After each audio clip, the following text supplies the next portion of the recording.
Good morning guys, ito na po yata ang pinakamasayang araw sa lahat ng farmers. Yung time na sila ay mag-aani na ng kanilang itinanim.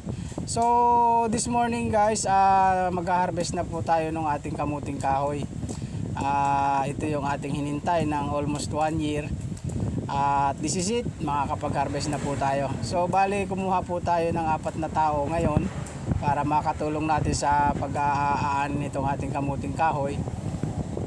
At meron na rin po tayo na maghahakot nito papunta po doon sa kalsada. So bali ang traditional na ginagawa po namin dito, iba po yung humahakot ng ating kamuting kahoy palabas po ng kalsada. At doon naman po sa kalsada, doon na po yung isasako. At doon na rin po ikakarga ng sasakyan papunta naman po sa Manila. So napakasaya ko guys ngayong araw na to dahil pakatagal din nating hinintay kung paano tayo aani sa ating kamuting kahoy. Bali, ang plano natin dito guys, kung papalarin tayo na makarami-rami tayong ma-harvest, ibibili naman natin to ng isang bisiro o yung dumalagang baka.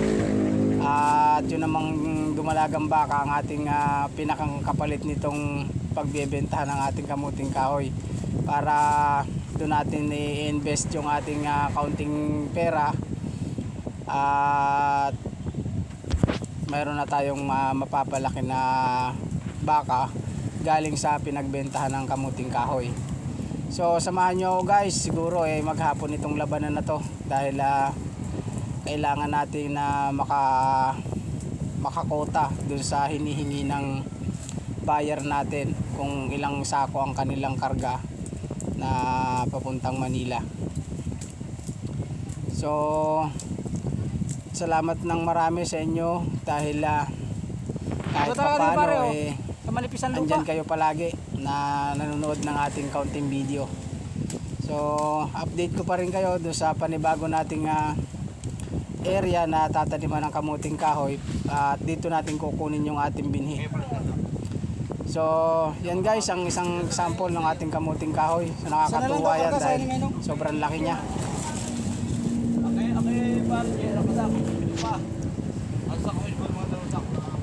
At itatabi natin yung ano niyan, itatabi natin yung pinakang stock at gagawin natin binhi uli.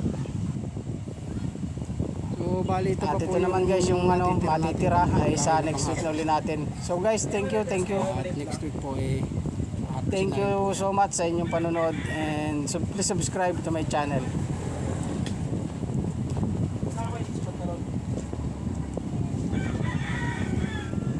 Ito pong natitira ay next week po natin ito i-harvest, pero same area pa rin po ito. So yun lamang guys, thank you and happy farming po sa ating lahat. God bless po at mabuhay po tayong lahat. Mabuhay po ang lahat na magsasaka.